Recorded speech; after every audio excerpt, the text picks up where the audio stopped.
Good morning all the student. Myself Sandeep Das. I am your computer teacher. Today we will discuss our new session 5. The topic is computer operating system. आज हम लोग एक new session देखेंगे जिसका topic है आपका computer operating system. सो इस topic में आपको सर्टेन टॉपिक्स को देखना है. जो सबसे पहला है आपका सॉफ्टवेयर. ठीक है. नेक्स्ट टॉपिक है आपका classification of software. Classification of software में आपको दो तरीके के सॉफ्टवेयर देखने को मिलते हैं. पहला है आपका system software. The second one is application software. The next topic is system software, यानी आप सिस्टम सॉफ्टवेयर के बारे में जानेंगे वो क्या होता है. ठीक है. Next is operating system. उसके बाद जो टॉपिक होगा आपका ऑपरेटिंग सिस्टम. और नेक्स्ट टॉपिक है आपका विंडोज 7. विंडोज 7 के बारे में हम लोग पढ़ेंगे कि विंडोज 7 एक ऑपरेटिंग सिस्टम है और उसकी क्या क्या फीचर्स है, सिग्निफिकेंट फीचर्स क्या क्या है विंडोज 7 के, वो हम लोग देखेंगे. तो सबसे पहला आपका software. Computer software is a collection of program and procedure that instruct a computer how to perform different task. ठीक है. कंप्यूटर सॉफ्टवेयर एक तरह का कलेक्शन ऑफ प्रोग्राम है जिसे तैयार किया जाता है प्रोग्रामर के द्वारा. हमारे कंप्यूटर सिस्टम के डिफरेंट टास्क को कैसे परफॉर्म होगा वो इंस्ट्रक्शन को हमारा सॉफ्टवेयर पूरा करता है. Software enhance the capability of hardware and direct computer to perform operations. Software क्या करता है, हमारे हार्डवेयर की कैपेबिलिटी को एनहांसमेंट करता है और वो डिफरेंट ऑपरेशन परफॉर्म करता है. ठीक है. जैसे हमारा इनपुट हो गया हो, प्रोसेसिंग हो गया हो और आउटपुट हो गया, ये हमारा डिफरेंट प्रोसेसिंग हो गया, ये हमारे सॉफ्टवेयर के थ्रू होते हैं. A software can be classified in a two types. दो तरीके के सॉफ्टवेयर को बांटा गया है. दो टाइप्स के हैं आपका सॉफ्टवेयर. ठीक है. एक है सिस्टम सॉफ्टवेयर और दूसरा आपका एप्लीकेशन सॉफ्टवेयर. तो दो तरीके से सॉफ्टवेयर को आप डिवाइड किया गया है, वो system software and the another is application software. The next topic is classification of software. Software को दो तरीके से बांटा गया, ये तो पता है आपको. System software. सिस्टम सॉफ्टवेयर में आपको कौन कौन से सॉफ्टवेयर मिलते हैं? Operating system software, language processor software, device driver software, utility software. ये सारे सॉफ्टवेयर आपको सिस्टम सॉफ्टवेयर के जरिए प्रोवाइड होते हैं. नेक्स्ट है आपका application software. General purpose software, specific purpose applications and customized software. ये सारे सॉफ्टवेयर आपको एप्लीकेशन सॉफ्टवेयर के जरिए देखने को मिलते हैं. तो सबसे पहला जो टॉपिक होगा आपका system software. It is a collection of one or more program which is designed to control the overall operation and performance of a computer system. ये एक collection of one or more programme से बनाया जाता है. Design ऐसा किया जाता है सॉफ्टवेयर को कि हमारे कंप्यूटर सिस्टम को, उसके परफॉर्मेंस को, उसके ऑपरेशन को और उसके परफॉर्मेंस को वो क्या कर सके, कंट्रोल कर सके ये सॉफ्टवेयर. इसीलिए इसे तैयार की जाती है. A system software act as an interface between the user and the computer. ये सिस्टम सॉफ्टवेयर यूज़र और कंप्यूटर के बीच में एक ऐसा इंटरफेस करता है जो यूज़र को उस सिस्टम के बारे में अच्छे तरीके से पता हो सके. Some of the function software perform. कुछ ऐसे फंक्शन जो होते हैं वो सॉफ्टवेयर के द्वारा ही परफॉर्म हो पाते हैं. जैसे read the data from the input device. Data को रीड करता है हमारा input device. To transmit the process information to output device. उसके बाद जो डाटा को ट्रांसमिट करता है आगे की ओर, वो प्रोसेस होकर के हमारे इंफॉर्मेशन को आउटपुट डिवाइस तक ले जाता है ये सॉफ्टवेयर. उसके बाद to check the working order of all peripheral device. सारे पेरिफेरल डिवाइस की वर्किंग परफॉर्मेंस चेक करता है ये system software. To convert data and instruction into binary form that can easily understood by the computer. Convert the data instruction into binary form. हमारा ये system software क्या करता है, हमारे डेटा इंफॉर्मेशन को कन्वर्ट करता है बाइनरी फॉर्म में, जो हमारा कंप्यूटर मशीन जो है वो हमारा बाइनरी फॉर्म में ही समझता है, यानी बाइनरी कोड 0-1 के फॉर्म में समझता है. Generally system software is installed by manufacturer. System software को बनाया जाता है मैन्युफैक्चर के द्वारा. ठीक है. It also provide a platform for running an application software. इसे एक ऐसे प्लेटफॉर्म पे तैयार किया जाता है कि इसकी मदद से एप्लीकेशन सॉफ्टवेयर भी रन कर सके, इसीलिए ये सिस्टम सॉफ्टवेयर को ऐसे तैयार और डेवलप किया जाता है। System software are classified into following categories, इसे फॉलोइंग कैटेगरीज में बांटा गया है। पहला है आपका ऑपरेटिंग सिस्टम, दूसरा लैंग्वेज प्रोसेसर, चौथा डिवाइस ड्राइवर एंड तीसरा डिवाइस ड्राइवर, चौथा आपका यूटिलिटी ड्राइवर। ये आपका यूटिलिटी सॉफ्टवेयर, ये आपके 4 तरीके के सॉफ्टवेयर सिस्टम सॉफ्टवेयर है जो आपको सिस्टम सॉफ्टवेयर के थ्रू देखने को मिलते हैं। तो पहला इसमें जो सिस्टम सॉफ्टवेयर का है वो है operating system. Computer being a machine cannot do anything on its own, computer खुद से वर्क नहीं करता है, उसे इंस्ट्रक्शन की ज़रूरत होती है। It require specific instruction how to perform each and every task, उसे हर एक इंस्ट्रक्शन की ज़रूरत पड़ती है जो हर एक टास्क को परफॉर्म कर सके। Further the instructions are to be converted in language, हर एक टास्क को वो क्या करता है, वो कन्वर्ट करता है एक ऐसे लैंग्वेज में जो मशीन समझ सके। It means that the user cannot communicate with the computer directly. User directly computer से communicate नहीं कर पाता है, इसीलिए उसे एक ऐसे ऑपरेटिंग सिस्टम की ज़रूरत होती है जो यूज़र को समझ में आ सके। It means the user cannot communicate with the computer directly.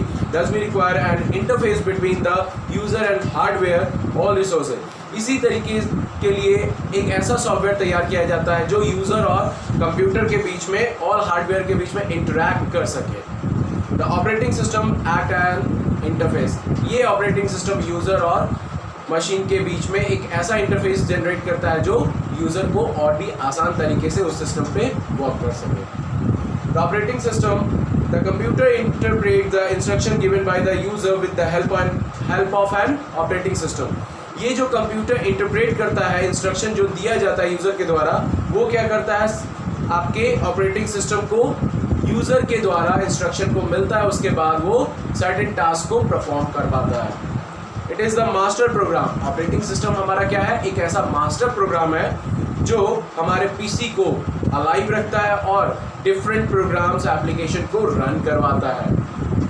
The operating system is just like a principle of your school, जैसे हमारे स्कूल में एक प्रिंसिपल होते हैं हेड, तो उसी हिसाब से हमारे कंप्यूटर सिस्टम में ऑपरेटिंग सिस्टम एक हेड सॉफ्टवेयर माना गया है। Principal has various responsibilities regarding the management of school, supervising the student, teachers, workers, maintaining discipline, analysing examination schedules, time tables, curricular, meeting parents and visitor. ये सारे functions आपके principal जो school के होते हैं वो करते हैं, तो उसी हिसाब से आपका कंप्यूटर में भी ऑपरेटिंग सिस्टम ही मेन प्रिंसिपल माना गया है, वो ही सारे वर्क को फंक्शन को परफॉर्म करता है। In the same way number of services are provided by operating system, ये सारे फंक्शन जो प्रोवाइडेड होते हैं वो ऑपरेटिंग सिस्टम के बारे में ही दिया जाता है और वही ऑपरेटिंग सिस्टम आपके पूरे कंप्यूटर सिस्टम को फंक्शन को परफॉर्म कर पाता है। Imagine what will happen if there is no principal in a school. अगर आपके स्कूल में कोई प्रिंसिपल ना हो तो क्या होगा, तो वो आपके सारे अनऑर्गेनाइज्ड वे में काम होंगे। उसी तरीके से आपका अगर सिस्टम में ऑपरेटिंग सिस्टम नहीं होगा तो आपके कोई भी फंक्शन परफॉर्म नहीं होगा, कोई भी टास्क परफॉर्म नहीं होगा, कोई एप्लीकेशन रन नहीं होगा। Operating system act as a central coordinator between hardware and software, ये सेंट्रल कोऑर्डिनेटर का काम करता है हार्डवेयर और सॉफ्टवेयर के बीच में। The hardware provide the user basically physical resource to work upon. ये हार्डवेयर प्रोवाइड करता है फिजिकल रिसोर्स जिस पे हम वर्क कर सकें, ये हार्डवेयर हमें उसके लिए प्रोवाइड करती है facility. The application utility software empower the user to perform variety of function on the computer. जो एप्लीकेशन और यूटिलिटी सॉफ्टवेयर हमें सर्टेन कंप्यूटर सिस्टम में दी जाती है, उसे परफॉर्म करने के लिए सर्टेन फंक्शन की ज़रूरत होती है जो हमारा कंप्यूटर करता है, किसकी मदद से, आपके ऑपरेटिंग सिस्टम की मदद से। ये जो आपको फंक्शन एप्लीकेशन और यूटिलिटी सॉफ्टवेयर जो मिलती है उसे आप क्या कर सकते हैं, प्रॉब्लम को सॉल्व कर सकते हैं, ठीक है, डॉक्यूमेंट को क्रिएट कर सकते हैं और गेम्स को प्ले कर सकते हैं। तो कुछ ऐसे पॉपुलर ऑपरेटिंग सिस्टम देखा गया है, वो है आपका Windows, Mac OS, Linux, DOS, ये सब आपका क्या है, operating system. You have learned earlier classes about the Linux DOS in part A employability skill. ये सारे पार्ट को आपने पिछले चैप्टर्स में देखा है, ठीक है। इस चैप्टर में आपको विंडोज 7 के बारे में बताया गया है। The next topic is Windows 7. Windows 7 is a series of graphical user interface operating system. ये एक तरह का graphical user interface operating system है जिससे डेवलप किया गया है, मार्केट में लाया गया है और सोल्ड किया गया है माइक्रोसॉफ्ट कंपनी के द्वारा, ठीक है। Window operating system was the first graphical user interface for IBM compatible PCs. इसे पहला विंडोज ऑपरेटिंग सिस्टम माना गया है, पहला ग्राफिकल यूजर इंटरफेस माना गया है IBM के द्वारा। IBM मशीन जो आपको कंप्यूटर प्रोड्यूस करती है, उसके लिए ये ऑपरेटिंग सिस्टम बनाया गया है। Windows 7 was produced a part of a Windows NT family of operating system. Windows 7 इसको Windows NT के फैमिली में रखा गया है, जो हमारा ऑपरेटिंग सिस्टम कहलाता है। It was made available for October 22, 2009.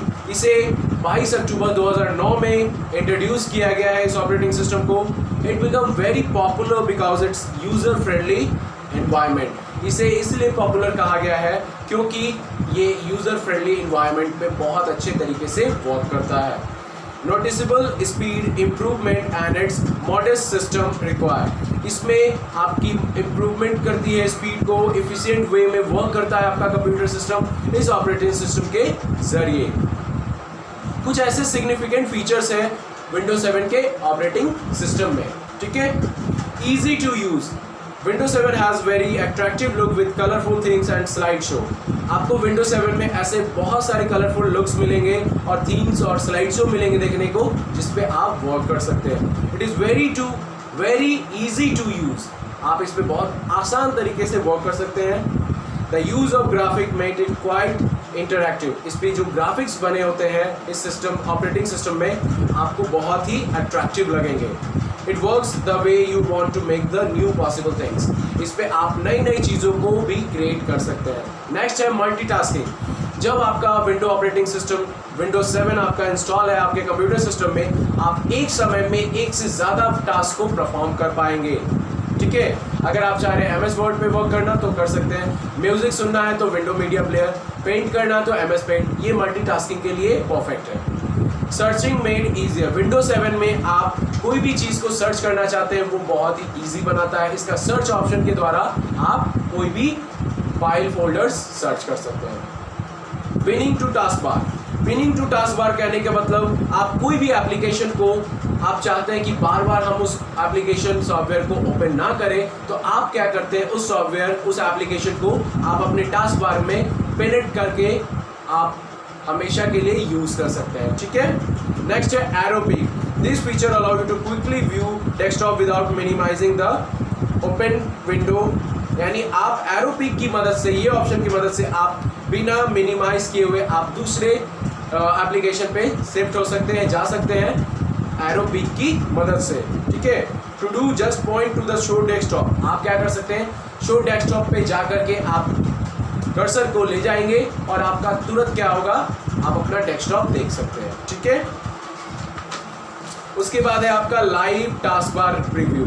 Live task bar preview कहने का मतलब we can move the pointer to the task bar button to see the live preview of open window in full screen. आप अगर कोई work कर रहे हैं, जितने भी एप्लीकेशन ओपन है वो आपके टास्क बार पे लाइव दिखेगा, ठीक है। आप जो भी एप्लीकेशन पे जाना चाहते हैं, आप टास्क बार पे जाके उस एप्लीकेशन पे लाइव क्लिक करते हैं तो आपका वो फुल स्क्रीन पे दिख जाता है। Move the pointer over thumbnail to preview the window in full screen. उसके बाद आप उसके थंबनेल पे जा करके आप उस पर क्लिक करते हैं तो वो आपके एप्लीकेशन को आपके स्क्रीन पे रख देता है। Click it open the window. आप उस विंडो को ओपन करके आप उस पर वर्क कर सकते हैं। You can close the window, pause video, song for the thumbnail preview.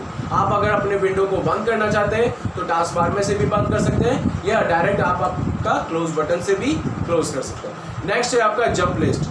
This new feature take us straight to the document, picture, song, website you recent visited. यानी ये जंप लिस्ट आपको डायरेक्टली उस जगह पे ले जाता है जो आपने पहले से विजिटेड किया है। ये सब ऑप्शन पे डॉक्यूमेंट, पिक्चर, सॉन्ग्स या वेबसाइट पे, वहाँ डायरेक्टली आपको बस क्लिक करना होता है और आप डायरेक्टली उस एप्लीकेशन डॉक्यूमेंट पे चले जाते हैं। If you click right on a program icon and Windows 7 taskbar, a list of file of that program pop up।